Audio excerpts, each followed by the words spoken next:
Hello बच्चों, क्या हाल चाल? ठीक ठाक। हाँ जी। तो आप लोग आई होप अपने घर पे ठीक ठाक होंगे, सब अच्छे से मन लगा के पढ़ रहे होंगे और ऑनलाइन क्लासेस का थोड़ा अच्छे से यूटिलाइज कर रहे होंगे। तो आज फाइनली कई दिन बाद मैं बीच में ही यूनिट के बीच में आपके पास फेस टू फेस होने आ गया। और कई दिन हो गए थे आपके पास पेपर बोर्ड में पढ़ाते हुए। वो एक्चुअल में थोड़ा सा ऐसा ही था कि बोर्ड पे आना ज़रूरी था। अगर बोर्ड पे नहीं आते तो कहते ना मज़ा नहीं आता। तो आज जो डिस्कस करने जा रहा हूँ, तो इससे पहले का जो जितना मैंने पढ़ा रखा है वो सारा मैंने आपको पहले प्रीवियस लेक्चर में बताया हुआ है सारा। और आज जो चीज़ चलने वाली है वो थोड़ी सी नई बातें होंगी। बहुत सारे बच्चे सोच भी रहे होंगे कि भाई क्या करें, स्कूल में तो पीछे पड़े रहते हैं और सर अब तो ऑनलाइन भी चल रहे हैं, धड़ाधड़ चल रहे हैं। तो किसी को भाई स्कूल की भी याद आती है, सर 20 दिन हो गए, महीना हो गया स्कूल में बैठे बैठे, अब क्या करें। तो भाई हम भी क्या कर सकते हैं, समय ऐसा चल रहा है तो इस समय का थोड़ा सही सदुपयोग कर सकते हैं। अभी सीबीएसई की भी कुछ मैंडेटरी आने वाली है, छोटी क्लासेस के लिए तो आ भी गई है। थोड़ा हो सकता है सिलेबस में आप लोग वो एक्सचेंज करेंगे कुछ ना कुछ, या थोड़ा बहुत कम ज़्यादा करने वाले हैं। तो आई होप, क्योंकि टाइम देखो सबको ही उतना ही मिलेगा। ज़रूरी नहीं है कि हम एक्स्ट्रा आप एफर्ट डाल रहे हैं या एक्स्ट्रा करा रहे हैं तो इसका मतलब क्या पता यही सारी चीज़ें आ रही हो या पूरा का पूरा सिलेबस आएगा। वो तो सारे भारत के लिए सेम है। जितना हम पढ़ रहे हैं ऑब्वियस सी बात है, पूरे हिंदुस्तान में जो भी सीबीएसई से रिलेटेड है या किसी बोर्ड से रिलेटेड है वो उतना ही पढ़ेगा जितना उसको टाइम मिलेगा। तो ऐसा आपको सोचने वाली बात नहीं है। बस आप अपना प्रॉपर ढंग से अपना काम करिए और घबराओ मत। मतलब ये मत हो कि भाई पैनिक मत हो कि सर डेली 10 वीडियो आ रही है, हम कैसे पढ़े कैसे नहीं पढ़े। आराम से कूल माइंड होके जब टाइम मिले जब पढ़ो आप, कोई ऐसी दिक्कत वाली बात नहीं है। बट ये है कि जितना समय आपको मिल रहा है ना उसमें थोड़ा सा अच्छे से पढ़ो ताकि इन चीज़ों को दोबारा डिस्कस ना किया जाए। तो पीछे हम लोग जो डिस्कस करके आ चुके थे वो सारी बातें ये डिस्कस करके आ चुके थे। हमारी यूनिट चल रही थी केमिकल काइनेटिक्स। और केमिकल काइनेटिक्स जैसे आप सबको पता है कि रेट के बारे में यहाँ जिक्र हो रहा था कि किसी रिएक्शन को होने में या कंप्लीट होने में किसी स्पीड यानी उसका रेट का क्या इफेक्ट पड़ता है या किस तरह से वो आपके पास कंप्लीट होती है रिएक्शन। तो उसमें कौन कौन से फैक्टर इफेक्ट कर रहे थे, कौन कौन से नहीं, प्रेशर से लेकर टेम्परेचर, हम लोग सारी बातें वहाँ डिस्कस करके आ चुके थे। हाल फिलहाल अभी पीछे में ऑर्डर ऑफ रिएक्शन भी डिटरमाइन करके आ चुका था। 0 ऑर्डर क्या होंगे, फर्स्ट ऑर्डर क्या होगा, सेकंड ऑर्डर क्या होगा, थर्ड ऑर्डर क्या होगा। nth ऑर्डर के लिए हम लोग बात करके आए थे, उसके हाफ लाइफ पीरियड निकाल के आए थे और न्यूमेरिकल भी आप लोगों ने किए होंगे इसके। तो अब जो मैं यहाँ डिस्कस करने जा रहा हूँ ना, वो डिस्कस करने जा रहा हूँ आपके पास क्या, एक्सपेरिमेंटल डिटर्मिनेशन है किसका, रेट कांस्टेंट का। हालांकि हम लोग ऑर्डर ऑफ रिएक्शन भी निकालेंगे, रेट लॉ भी निकालेंगे। देखिए मैंने यहाँ पर एक वर्ड लिखा है एक्सपेरिमेंटल। जनरली बहुत सारे टीचर मना कर देंगे कि केमिकल काइनेटिक्स एक्सपेरिमेंटल शो नहीं होती, ठीक है। वो भी जिनको नहीं पता होगा वही बात करेंगे, बाकी तो सिंपल सी बात है, सबको पता होता है। एक्सपेरिमेंटली हम इस चीज़ को डिटरमाइन कर सकते हैं। तो हम लोग लैब में करते भी हैं, अभी मैं आपको बता दूंगा कहाँ करते हैं, आपको याद भी आ जाएगा कि लैब में हम लोग केमिकल काइनेटिक्स का कहाँ इस्तेमाल करते हैं।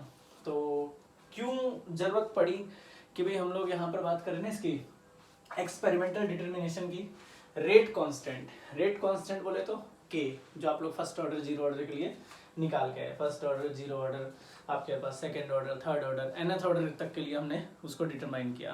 तो रेट कांस्टेंट को लिखना भी आपको आता है, डिटरमाइन करना भी आता है। अब यहाँ जो जिक्र हो रहा है कि हाँ एक्सपेरिमेंटल डिटर्मिनेशन की बात हो रही है किसकी, रेट कांस्टेंट की। तो देखिए एक्सपेरिमेंटल डिटर्मिनेशन का मतलब क्या है यहाँ पे, कि बहुत सारी ऐसी रिएक्शन होती है कि जहाँ पर हमारे को स्मॉल इंटरवल ऑफ टाइम के लिए किसी भी रिएक्टेंट या प्रोडक्ट का कंसंट्रेशन डिटरमाइन करना पड़ जाए। स्मॉल इंटरवल, मेरी बात ध्यान सुनना, क्योंकि ये आपके पास प्रैक्टिकल वर्क में बहुत ज़्यादा यूजफुल है और हायर क्लासेस में ज़्यादा यूजफुल है। तो थोड़ा सा ध्यान देके सुनेंगे ना तो इजीली आपके पास मतलब कहते हैं ना आगे के लिए भी बढ़िया रहेगा। तो मैं आपसे क्या कहना चाह रहा हूँ कि एक्सपेरिमेंटल डिटर्मिनेशन का मतलब यहाँ क्या है रेट कांस्टेंट को लेके, कि जितने भी आपके पास जो हम लोग रिएक्शन लिखते हैं, जो ए से आपके पास बी में कन्वर्ट हो रहा है या कोई भी रिएक्टेंट है जो प्रोडक्ट में कन्वर्ट हो रहा है, तो हम लोग कई बार कहते हैं कि भाई इसमें स्मॉल इंटरवल ऑफ टाइम के लिए उसका हम लोग कंसंट्रेशन का, रिएक्टेंट या प्रोडक्ट का डिटरमाइन करते हैं। तो मेरे को नहीं लगा फिर उसके लिए रेट डिटरमाइन कर रहे हैं, तो सर हम उसके लिए कैसे रेट डिटरमाइन करें। तो उसके लिए हम लोग क्या करते हैं, क्योंकि वो हो सकती है रिएक्शन आपके पास रिएक्टेंट या प्रोडक्ट, हमें नेचर थोड़ी ना पता भी कैसा है, फेस भी हम लोग वहाँ देख सकते हैं कि भाई सॉलिड है, लिक्विड है, गैस है, आई डोंट नो। यहाँ ये भी चेक कर सकते हैं कि भाई आपके पास जो रिएक्टेंट है या प्रोडक्ट है उसका जो नेचर है, एसिडिक है, बेसिक है, न्यूट्रल है, या फिर हम लोग यहाँ तक बात कर सकते हैं कि भाई एसिडिक बेसिक, या फिर उसके कैटालाइटिक प्रमोशन की बात कर सकते हैं, क्योंकि हमने जब रेट निकालने की बात की थी तो वहाँ factor affecting rate of reaction की बात की थी। तो आपने वहाँ प्रेशर के बारे में पढ़ा था, आपने वहाँ वॉल्यूम के बारे में पढ़ा था, आपने वहाँ टेम्परेचर के बारे में पढ़ा था, आपने वहाँ कैटालाइटिक प्रमोशन के बारे में पढ़ा था, यानी कहीं ना कहीं तो रोल प्ले करेंगे। अब वो कैसे रोल प्ले करेंगे, कैसे नहीं करेंगे, तो रेट डिटरमाइन करना है हमारे को किसके लिए, कहते हैं रेट कांस्टेंट एक्सपेरिमेंटल मेथड से। तो एक्सपेरिमेंटल मेथड से हमने क्या किया है, यहाँ पे 4 मेथड आपके पास डिस्कस किए हैं। पहला वॉल्यूमेट्रिक मेथड, दूसरा प्रेशर चेंज मेथड, तीसरा वॉल्यूम मेजरमेंट मेथड, और चौथा आपके पास रेडियो एक्टिव डिकेड मेथड। इसमें से कुछ ऐसे मेथड है जो आपको लग भी रहे होंगे कि हमने पहले पढ़े हुए हैं, जैसे रेडियो एक्टिव डिकेड हमने पढ़ा हुआ है, आपको पता है रेडियो एक्टिव डिकेड हमने फर्स्ट ऑर्डर के लिए पीछे डिटरमाइन किया था।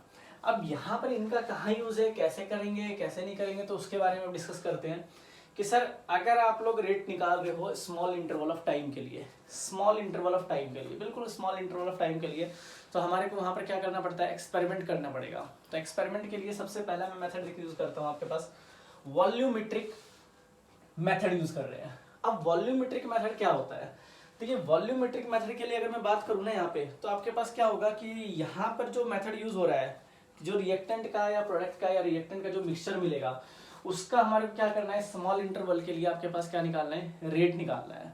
अब रेट डिटरमाइन करने के लिए चलो इसके लिए छोटा सा एग्जांपल लेते हैं, जैसे मैंने यहाँ पे आपको दे भी रखा है कि हमारे पास क्या आ जाए, डीकम्पोजिशन ऑफ H2O2। तो H2O2 का आप डिकम्पोज करो तो आपके पास क्या मिलेगा, H2O प्लस में आपके पास half mole of O2, right. ये आपके पास डिकम्पोजिशन है किसका, H2O2 का। अब अगर मेरे को स्मॉल इंटरवल ऑफ टाइम में H2O2 का कंसंट्रेशन गिवन है, ठीक है, और इसका स्मॉल इंटरवल टाइम में हमारे को रेट डिटरमाइन करना पड़ जाए, तो हाउ इज पॉसिबल, हम इसका रेट किस तरह से डिटरमाइन करेंगे। तो इसके रेट के लिए हम लोग जो मेथड का इस्तेमाल करेंगे वो क्या होगा, वॉल्यूमेट्रिक मेथड होगा। जैसा आपने केमिकल काइनेटिक्स को अब थोड़ा सा साइड में रखते हैं और हम पहुंचते हैं लैब में। लैब में आपने अभी एक्सपेरिमेंट कर रखा है ताज़ा, आपको याद होगा हमने टाइट्रेशन किया था, और टाइट्रेशन किया था KMnO4 का। तो अब हम क्या करेंगे, हम H2O2 का रेट डिटरमाइन करने के लिए किसका इस्तेमाल करेंगे, साथ में KMnO4 का। किसका डिटरमाइन कर रहे हैं, आपके पास H2O2 का डिटरमाइन करने के लिए हम लोग साथ में इक्विवेलेंट रख रहे हैं KMnO4। तो KMnO4 तो देखा हुआ है सबने लैब में।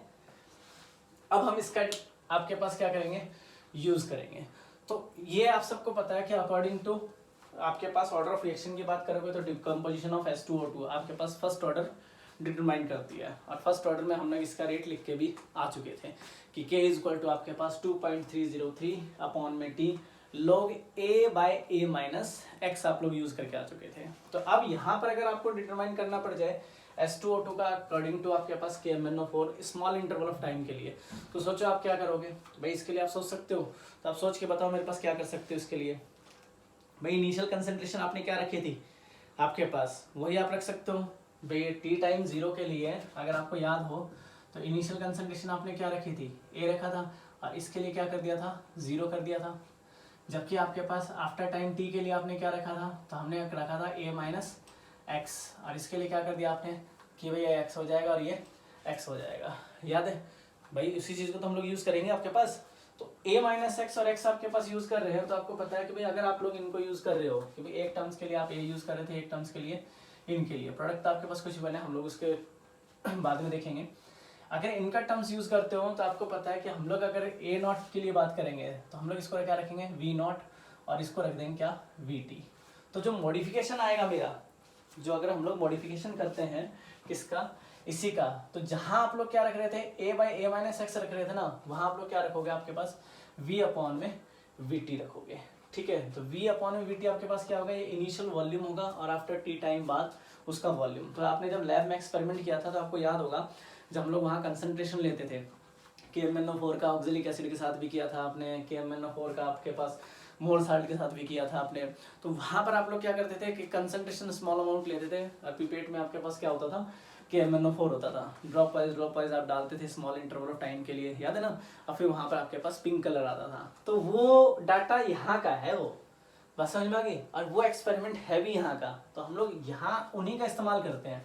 तो जिनका मैं आपने नाम दे रहा हूँ, चाहे मोर साल्ट हो चाहे एक्जेलिक एसिड की बात हो, वो सारा यहाँ का डाटा है। हालांकि हम लोग यहाँ पर फॉर्मूले भी यूज़ कर सकते थे। डायरेक्ट मैं आपके पास फॉर्मूला लिख देता कि भाई आप अगर इनकी बात कर रहे हो तो आप डायरेक्ट फॉर्मूले का इस्तेमाल कर सकते हो कि सर हमने वहाँ रखा था क्या, K = 2.303 अपॉन में T, और लोग क्या लिखा था A/A-x।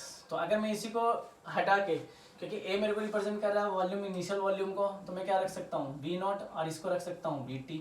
तो ये फार्मूला आपके पास क्या हो जाएगा, K डिटरमाइन करने के लिए हो जाएगा आपके पास किसी भी आपके पास स्मॉल इंटरवल ऑफ टाइम के लिए, जो कंसंट्रेशन की हम लोग बात कर रहे हैं उसके लिए हम लोग जो रेट डिफाइन कर रहे हैं कि रेट, अगर रेट कांस्टेंट हम लोग डिफाइन कर रहे हैं, रेट कांस्टेंट निकालेंगे, K निकालेंगे, तो कैसे निकालेंगे, तो 2.303 अपॉन में T log VT अपॉन में सॉरी V0 अपॉन में VT, ये आप लोग लेके चलोगे। ठीक है, ये स्पेशल है किसके लिए, H2O2 रिएक्शन के लिए, जबकि आपको पता है कि H2O2 रिएक्शन क्या होती है, फर्स्ट ऑर्डर रिएक्शन है। तो आप इजीली इस पे ध्यान दे सकते हो। तो ये आपको क्या करना है, ये नोट करना, ध्यान रखना अच्छे से। ये चीज कॉम्पिटिटिव में भी काम आएगी, जनरल भी काम आएगी। तो आप लेके चलोगे साथ में। आपसे कोई पूछ ले experimental rate determination of rate constant, बोले यस सर हमें याद है, कौन कौन से हैं, तो 4 है, volumetric, pressure change, volume measurement and radio active decade. बिल्कुल स्पीडली आपको पता होना चाहिए क्या रेट डिटर्मिनेशन है, यानी एक्सपेरिमेंटल रेट डिटर्मिनेशन है। एक्सपेरिमेंटल आप रेट कांस्टेंट फाइंड आउट कर रहे हो, एक्सपेरिमेंटल, बार बार मैं एक्सपेरिमेंट का इस्तेमाल कर रहा हूँ। तो एक्सपेरिमेंट हम लोग जो लैब में आपके पास KMnO4 के साथ H2O2 का यूज करेंगे स्मॉल इंटरवल ऑफ टाइम के लिए। वही आपने थोड़ा सा लिया कंसंट्रेशन, फिर स्मॉल इंटरवल टाइम के लिए कुछ ड्रॉप डाले, फिर देखा कि उसका रेट आपके पास क्या आएगा, उसका रेट कांस्टेंट क्या होगा। तो वॉल्यूम आपके पास जब इनिशियली लिया तो क्या होगा, आफ्टर T टाइम बाद तब क्या था उसका, वहां आपके पास टाइम मिल जाएगा। और ड्रॉप लेके आप नहीं डालते उसमें, एक एक drop drop drop drop drop drop use करते हो, और ड्रॉप वाइज आप लेते हो, तो आपके पास इनिशियल वॉल्यूम जो भी होगा, फाइनल वॉल्यूम आपको मिल जाएगा, टाइम इंटरवल आपको पता लग जाएगा। आपको याद होगा जब भी हम एक्सपेरिमेंट कराते हैं तो हम आपसे हमेशा बोलते हैं कि भाई ये जो आप लोग वॉल इसकी ओपन कर रहे हो, ये स्लोली ओपन करो। आप लोग क्या करते हो, उसको धड़ाधड़ा ओपन किया, सर कलर आ गया, सर हमारा पिंक कलर आ गया, सर कुछ तो पानी मिला के भी ले आते हैं। अब बताओ उसका क्या कर सकते हैं, फिर बोलेंगे जी हम कैसे रेट निकाले, कैसे रेट कांस्टेंट फाइंड आउट करें। तो ये रेट कांस्टेंट वहां का हिसाब किताब आपको बताता है। तो थोड़ा सा ध्यान रखोगे तो चीजें देखो इंटरेस्टिंग है अगर करो तो, क्योंकि आगे जाके हम लोग जब MSc वगैरह करते हैं या BSc वगैरह में जाते हैं तो बच्चे बिल्कुल होपलेस हो जाते हैं। 95% लेके 98% लेके बात करेंगे, सर हमें तो ये भी नहीं आता, हमें तो पता ही नहीं। अगर वो पूछ लेगा ना एक्सपेरिमेंटल रेट डिटर्मिनेशन है या experimental determination of rate constant, सब गोल, पता ही नहीं है कि कहाँ से करेंगे कहाँ से नहीं करेंगे। तो वॉल्यूमेट्रिक मेथड में सबसे पहला part decomposition of H2O2, clear है, बताइए बस समझ में आ गई। तो इसको पूरा नोट करना है, ये नहीं है आपको पता होना चाहिए, आप खुद आइडेंटिफाई कर सको। इसीलिए मैंने आपके पास पूरे एक कंफर्मेशन लिया है कि भाई आपको पता होना चाहिए कि डिकम्पोजिशन ऑफ H2O2 है क्या। या अगर मैं आपके पास दूसरा पॉइंट अगर लिखूंगा, पहले तो ये नोट कर लीजिए अच्छे से, फिर आपके पास दूसरा पॉइंट बताता हूँ। ये नोट कीजिए, वीडियो पॉज कर करके आपके पास 2-3 बार में इसको बिल्कुल क्लियर कर लेना है, बस समझ में आ गई। फिर आगे चलोगे, आपके पास नेक्स्ट जो लिख रखा है इसको मैं हटाता हूँ थोड़ा सा यहाँ से। अब जो नेक्स्ट हेडिंग बना रखी है वो बना रखी है आपके पास क्या, सपोनिफिकेशन ऑफ इथाइल एसीटेट। क्या लिख रखा है, सपोनिफिकेशन ऑफ इथाइल एसीटेट। तो अब मैं क्या ले रहा हूँ, इथाइल एसीटेट ले रहा हूँ। दिस इज इथाइल एसीटेट, ये इथाइल एसीटेट है, इसका सपोनिफिकेशन करा देते हैं सोडियम हाइड्रोक्साइड से। क्या मिला भाई, CH3CO, यहाँ Na मिल जाएगा, CH3 यहाँ पर CH2OH मिल जाएगा, यानी एक तरफ अल्कोहल और एक तरफ आपके पास क्या मिल जाएगा, मेरे पास सोडियम एसीटेट। ठीक है, अब यहाँ भी कुछ नहीं है, बट सिंपल सी बात है, सपोनिफिकेशन ऑफ इथाइल एसीटेट। कोई पूछ ले सर कौन से ऑर्डर की रिएक्शन है, तो आपको याद रखना पड़ेगा, पढ़ा तो 9th-10th में है, खूब पढ़ रखा आपने सपोनिफिकेशन क्या होता है। याद रखना है सेकंड ऑर्डर रिएक्शन है, कुछ नहीं सोचना है इसके बारे में, सीधा लिख दो सेकंड ऑर्डर रिएक्शन है सर सपोनिफिकेशन ऑफ यानी सपोनिफिकेशन ऑफ इथाइल एसीटेट। तो इथाइल एसीटेट की अगर बात कर रहे हो, सपोनिफिकेशन कर रहे हो उसका, तो आपको पता होना चाहिए सर कौन से ऑर्डर की रिएक्शन है। तो ऑब्वियस सी बात है, अगर मुझे यही पता लग गया ऑर्डर सिर्फ रिएक्शन उसका क्या है, तो रेट और स्मॉल इंटरवल ऑफ टाइम में आपके पास रेट कांस्टेंट, तो मैं किसी तरह से भी डिफाइन कर सकता हूँ या किसी तरह से उसको मेजर कर सकता हूँ। तो इसके लिए अगर आप रखना चाहते हो कि भाई इनिशियल कंसंट्रेशन क्या रखो, आप ए रखो, बी रखो, सी रखो, जो भी आपकी चॉइस है आप उसको यूज कर सकते हो। अगर आपके पास आफ्टर टाइम टी, यानी आपके पास इनिशियल अगर टाइम 0 था तो मेरे पास क्या रख रहे थे, इसको ए रख लो चाहे इसको बी रख लो, तुम्हारी मर्जी है, ये तो 0 होगी। और अगर आपके पास आफ्टर टी टाइम, जो टी टाइमिंग आपके पास क्या होगा, जो हमारे पास टी टाइम जो है आपके पास, जो भी हम लोग वहाँ वॉल्यूम डिफाइन करने वाले हैं, तो उसके लिए भी आपके पास पता होना चाहिए आप लोग उसको क्या मेजर कर रहे हो। चाहे आप उसको a माइनस एक्स रखते हो, चाहे a माइनस बी रखो, वो आपके ऊपर डिपेंड करता है आपके पास, या b माइनस एक्स रखो, वो आपके ऊपर डिपेंड करता है। तो उसमें आपको पता होना चाहिए भी मेरे पास vt क्या है और v नॉट क्या है। तो यहाँ से तो मेरे पास v नॉट आ जाएगा और यहाँ से मेरे पास क्या आ जाएगा, चाहे a माइनस एक्स रखो चाहे b माइनस एक्स रखो, तो ये मेरे पास किसको डिफाइन करेगा, तो ये आपके पास डिफाइन कर सकता है किसको, कि अगर सर ये आप लेके चल रहे हो तो ये तो किसको डिफाइन कर देगा, vt को, और ये किसको डिफाइन कर देगा आपके पास, v नॉट को। तो सिंपल सी बात है, सेकेंड ऑर्डर के लिए रिएक्शन आपको पता है, वैल्यू पुट कीजिए, आपके पास फार्मूला बन जाएगा। तो मेरा कहने का मतलब है कि जो आप स्मॉल इंटरवल ऑफ टाइम के लिए किसी भी रिएक्शन का रेट कांस्टेंट फाइंड आउट करोगे, तो पहली बात तो रिएक्शन की शक्ल देख के ये पता होना चाहिए कि रिएक्शन कौन से ऑर्डर की है। इसलिए बार बार आपको ऑर्डर ऑफ रिएक्शन का जिक्र किया जा रहा है, ताकि आप रेट निकालते समय गलती ना करो। रेट निकालते समय आपको पता होना चाहिए कि हम रेट कांस्टेंट सेकंड ऑर्डर का फाइंड कर रहे हैं, ना कि अब आप लोग K1 लिखोगे, क्योंकि K आपने अभी इनिशियली पढ़ा, तो इनिशियली आपने क्या लिखा, K is equal to 2.303 upon में T log A by A minus x. अब यहां लिखेंगे तो क्या लिखेंगे, 1/t, बताओ आगे भाई 1/t लिखोगे तो 1/t के आगे क्या लिखोगे आप, तो आपको पता होना चाहिए सर आप बात कर रहे हो 1/vt और 1/v नॉट, वही आपके पास फाइनल माइनस इनिशियल कंसंट्रेशन की बात हो गई। अब यहाँ बात हो रही है किसकी, उस वॉल्यूम की, वो जो आप अमाउंट उस फनल के अंदर या सॉरी आपके पास बीकर के अंदर आप लेके चल रहे हो, वो आपके पास कितना अमाउंट आपके पास यूज किया है, किस फनल के अंदर आपके पास कितना अमाउंट आपके पास आया था, उस बीकर के अंदर कॉनिकल फ्लास्क के अंदर आपके पास कितना अमाउंट था, उस वॉल्यूम, वो वॉल्यूम आपके पास कितना था, तो आप ऑटोमेटिक रेट कांस्टेंट बता सकते हो किसका, सेकंड ऑर्डर का। बस समझ में आ गई, बोलिए।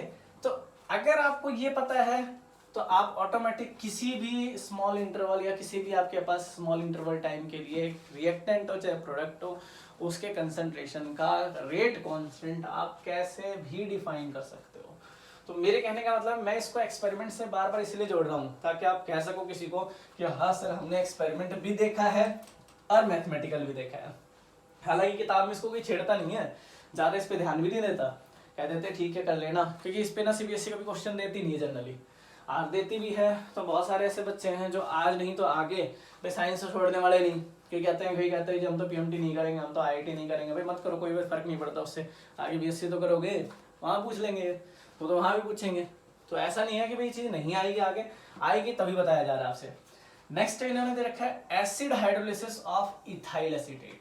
क्या दे रखा है, acid hydrolysis of ethyl acetate. अब फिर यहाँ पर इथाइल एसीटेट का जिक्र हो रहा है, किसके लिए, एसिड हाइड्रोलिसिस। इसको मिटाता हूँ और इथाइल एसीटेट के बारे में लिखता हूँ। देखो ये अभी चल रहा है क्या, सिर्फ वॉल्यूमेट्रिक मेथड। तो एसिड हाइड्रोलिसिस क्या करें इथाइल एसीटेट का, तो इथाइल एसीटेट हो गया CH3CO C2H5, इसका हाइड्रोलिसिस कर देना आपको H2 O in presence of acid. तो क्या देगा आपके पास CH3COOH और प्लस में CH3CH2OH। ठीक है, क्या कर दिया, एसिड हाइड्रोलिसिस कर दिया आपके पास इथाइल एसीटेट का। तो इसका जनरली मैं डायरेक्ट फार्मूला भी यूज कर सकता हूँ, वही वाले टर्म्स है जिसमें पीछे आपने पढ़ के आए थे, वही आपके पास है कि भाई सर ऑर्डर ऑफ रिएक्शन की हम लोग बात कर रहे हैं, तो इसके लिए हम लोग जनरली फर्स्ट ऑर्डर की ही बात करेंगे। पर यहाँ पर आपके पास जो जिक्र होगा ना, वो आपके पास क्या होगा, जो भी यहाँ पर आपके पास आने वाला है कि फर्स्ट ऑर्डर के लिए बात करोगे तो मॉडिफिकेशन हम लोग बात कर रहे हैं सिर्फ रेट कांस्टेंट का, तो उस के की वैल्यू यहाँ पर क्या बनेगी। तो उस के की वैल्यू के लिए अगर हम लोग बात करें तो आपको पता है कि K1 तो आपके पास 2.303 था, और अगर मैं यहाँ बात करूँ कि आपके पास सर इनिशियल रेट मेरे पास क्या होगा जब टाइम 0 होगा, और आफ्टर टी टाइम बाद क्या होगा, और अगर हम लोग इनफाइनाइट टाइम्स के ले भाई इनिशियल टाइम अगर आप रखते हो 0 तो हम लोग मान लेंगे, चलो इसको ए रख लेंगे। और आफ्टर टी टाइम अगर हम लोग रखते हैं तो हम लोग इसको क्या रख लेंगे, जो वॉल्यूम होगा मेरे पास वो क्या आ जाएगा आपके पास, a माइनस एक्स हो जाएगा। और अगर मैं इनफाइनाइट टाइम के लिए ले लूँ तो a माइनस ए हो जाएगा। हम लोग नहीं देते भाई इनफाइनाइट टाइम के लिए, भाई वो रीडिंग तो आती रहेगी, उस पीरियड के भरते रहो, सॉल्यूशन डालते रहो डालते रहो डालते रहो डालते रहो, रीडिंग आती रहेगी आती रहेगी आती रहेगी। पर हमारे पास क्या चाहिए, हमारे को तो उसका रेट कांस्टेंट चाहिए। तो रेट कांस्टेंट तो डिफाइन करने के लिए हमें ये तो पता होना चाहिए इनफाइनाइट टाइम के लिए आपके पास क्या आएगा, इसलिए मैंने यहाँ पर a माइनस ए लिखा है, ध्यान रखना। तो ये बात तो हम लोग पहले से जानते हैं कि भाई टी टाइम 0 हो तो क्या होगा आपके पास, इनिशियल टाइम जो सॉरी आफ्टर टाइम टी के बाद क्या होगा, और अगर इनफाइनाइट टाइम है तो आपके पास क्या होगा। तो ज़्यादा कोई फर्क नहीं होगा आपके पास, मॉडिफिकेशन आप बुक से भी इसको चैलेंज कर सकते हो, आपको मिल भी जाएगा। अगर आपको ये समझ में आता है तो इसलिए आपके पास मॉडिफिकेशन हो जाएगा, क्योंकि मुझे पता है फर्स्ट ऑर्डर के लिए k इक्वल टू 2.303 अपॉन में t log a by a minus x. तो ये तुम्हारे लिए दे देता हूँ, तुम इसको सॉल्व करके इसका डायरेक्ट आप रिजल्ट लिख सकते हो। तो आई होप आप इसको सॉल्व करके इसका रिजल्ट लिखोगे कि सर इसका रिजल्ट आपके पास क्या आने वाला है। तो मैं अगर लिखूँ यहाँ पे तो इसका रिजल्ट मैं आपके पास लिख देता हूँ, आप मेरे को बता देना ये कहाँ से आया। 2.303 टी लॉग आपके पास इसमें आ जाएगा आपके पास v infinite minus V naught और v infinite minus V T. ठीक है, ये वॉल्यूम होगा एट इनफाइनाइट, यानी वही फाइनल माइनस इनिशियल, ये आपके पास वही फाइनल माइनस इनिशियल।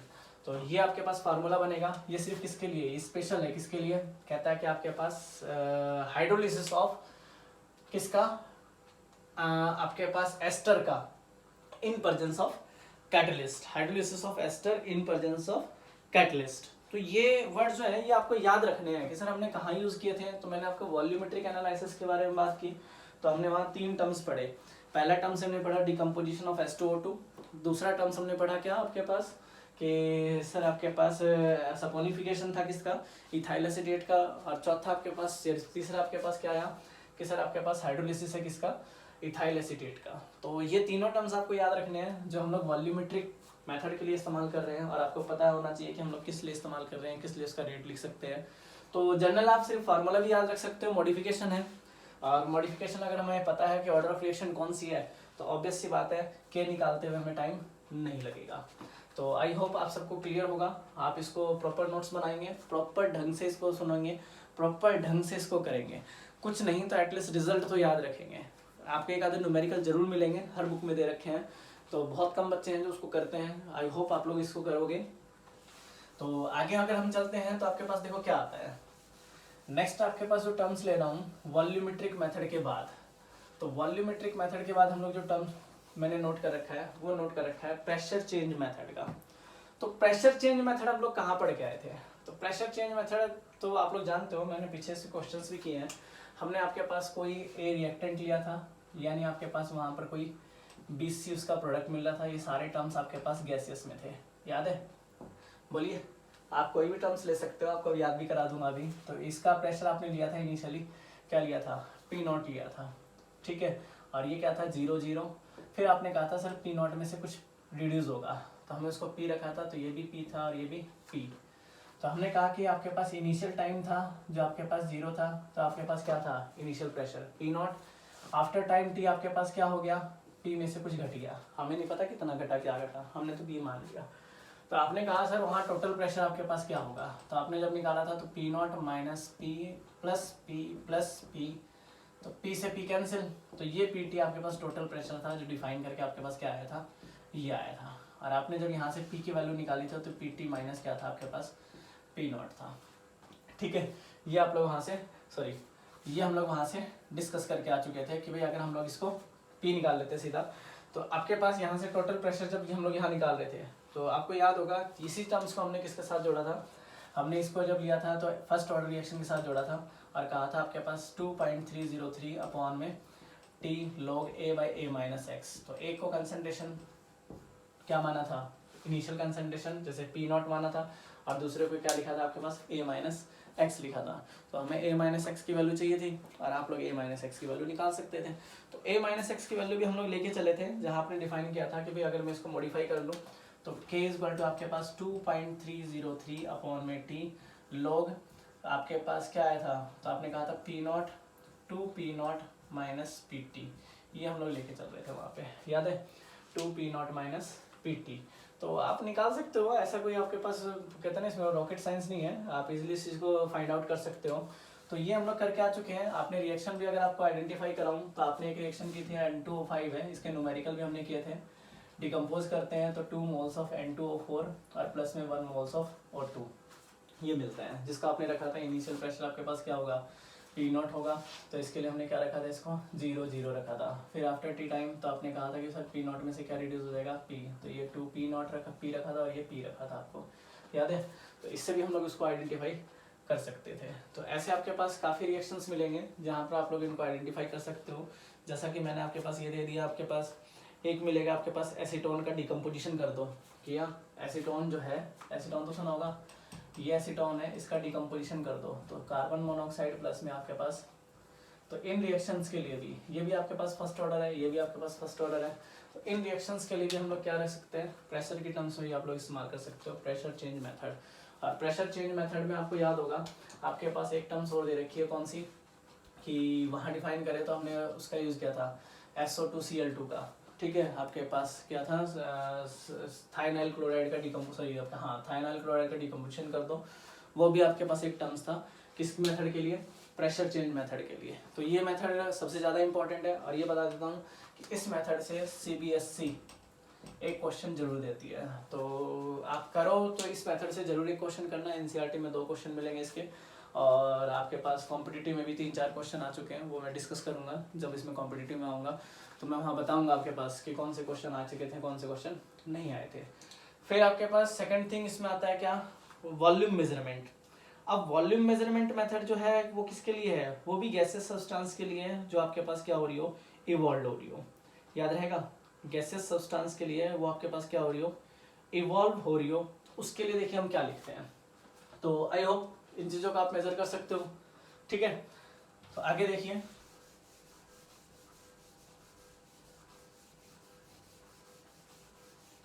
नेक्स्ट जो आपके पास है वो है आपके पास वॉल्यूम मेजरमेंट मेथड।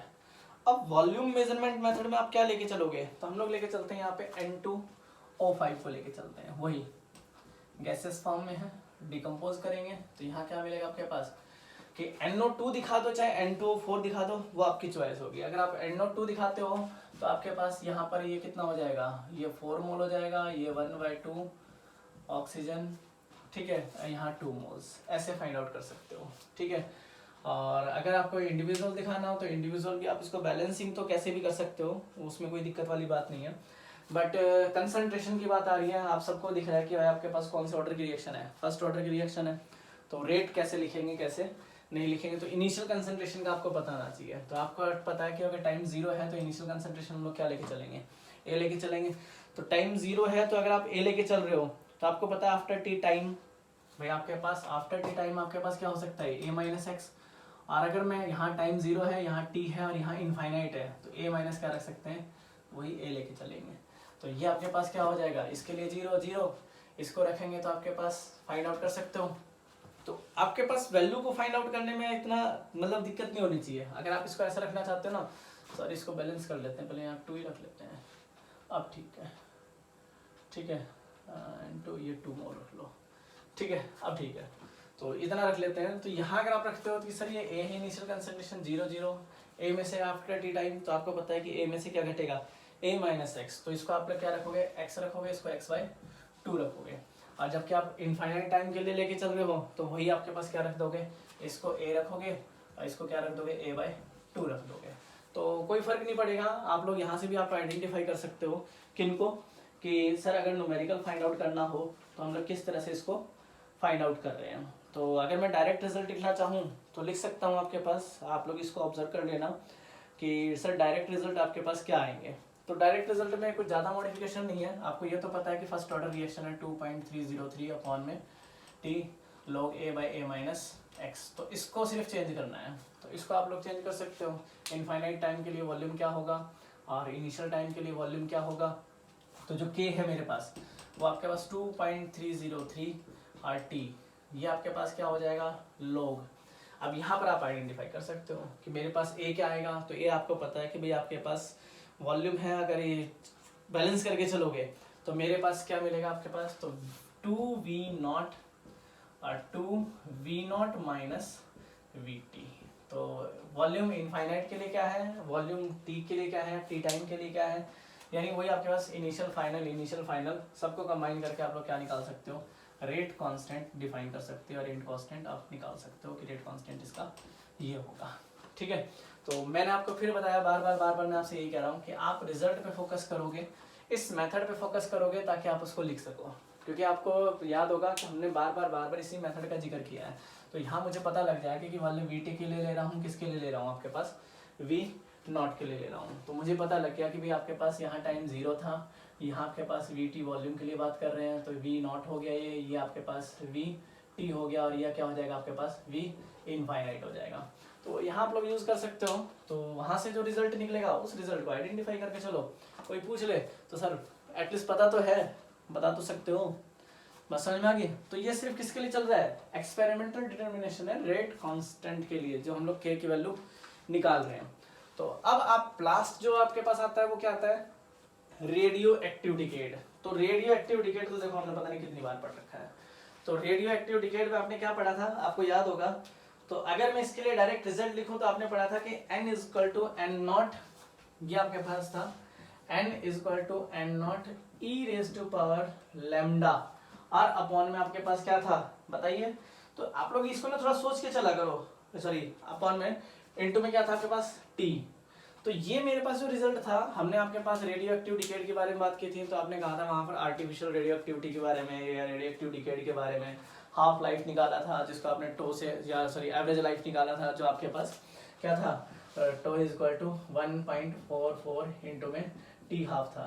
तो इनके रिजल्ट हम लोग यूज करके आ चुके हैं, जो अभी हम लोग कहाँ यूज कर रहे हैं कि सर अगर रेट निकालना हो, रेट कांस्टेंट डिफाइन करना हो, तो हमने इसका रिजल्ट का इस्तेमाल किया था रेट कांस्टेंट निकालने के लिए, और आपने इसका एक सुंदर सा फॉर्मूला मॉडिफिकेशन बनाया था, जो आपके पास क्या था वही फर्स्ट ऑर्डर के लिए बात कर रहे थे। तो फर्स्ट ऑर्डर के लिए आप लोग निकाल सकते थे इजीली। तो फर्स्ट ऑर्डर के लिए आपने इसको मॉडिफाई करके कुछ ऐसा लिखा था कि लैम्डा इज इक्वल टू आपके पास 2.303 अपॉन में टी लॉग एन अपॉन में एन नॉट आपके पास लेके चले थे, तो सॉरी आपके पास एन नॉट अपॉन में एन लेके चले थे। तो ये आप थोड़ा सा अंदाजा से कर सकते थे। तो हमने क्या पढ़ा है, हमने यहाँ 4 मेथड के बारे में डिस्कस किया है। इस मेथड का जनरली फिजिक्स में ज़्यादा यूज़ होता है, तो आप फिजिक्स में भी हम लोग जो न्यूक्लियर रिएक्शन होती है उनमें ज़्यादा इस्तेमाल होता है। उसी में वहाँ पर उनकी कंसनट्रेशन, उसका रेट कांस्टेंट, उसकी एवरेज लाइफ निकालने के लिए इनको डिफाइन किया जाता है। तो आप फिजिक्स में भी इसको दोबारा पढ़ोगे, केमिस्ट्री में ज़्यादा इतना यूज़ नहीं है, इसको कार्बन डेटिंग में ही ज़्यादा इस्तेमाल करते हैं। ठीक है, तो हमने क्या क्या पढ़ा, हमने एक्सपेरिमेंटल डिटरमिनेशन के बारे में बात करे थे, रेट कांस्टेंट के बारे में, 4 मेथड के बारे में वहाँ डिस्कस किया। सबसे पहला मेथड आपके पास वॉल्यूमेट्रिक एनालिसिस था। फिर आपने पढ़ा कि सर आपके पास जो प्रेशर मेजरमेंट है वो उसका क्या होगा, या वॉल्यूम मेजरमेंट मेथड का क्या है। लास्ट आपके पास रेडियो एक्टिव डिकेड था। तो रेडियो एक्टिव डिकेड के बारे में ज़्यादा डिफाइन कर नहीं रहा, क्योंकि आप लोग पहले पढ़ के आ चुके हैं इसके बारे में। ज़्यादा अगर आपको रखना हो तो रेडियो एक्टिव एलिमेंट क्या होते हैं, तो आपको पता है कि अल्फा बीटा आपके पास पार्टिकल की बात करते हैं, आपके पास गामा रेडिएशन की बात करते हैं, या आर्टिफिशियल जो हमारे पास रेडियो एक्टिव एलिमेंट थे, तो उसमें आपके पास बॉम्बार्डमेंट होती थी किसकी, ठीक है, तो उनसे जो आपके पास एलिमेंट बन रहे थे, तो वो रेडियो एक्टिव डिकेड की बात हो रही थी। तो यहाँ जब कार्बन डिकेड, जिसको हम लोग कार्बन डेटिंग की बात करते हैं, किसी की बायोलॉजिकल जो न्यूमेरिकल की बात करते हैं, तो वहाँ यूज़ होता है। तो आप लोग क्या करना है, इन चारों को अच्छे से टैली करना है। अगर इनके कोई न्यूमेरिकल है उनको सॉल्व करना है। सारे रिजल्ट आपको 100% याद होने चाहिए। आई होप आपको याद भी रहेंगे। ठीक है, तो आगे नेक्स्ट लेक्चर में मिलते हैं। ठीक है, बाय बाय, थैंक यू।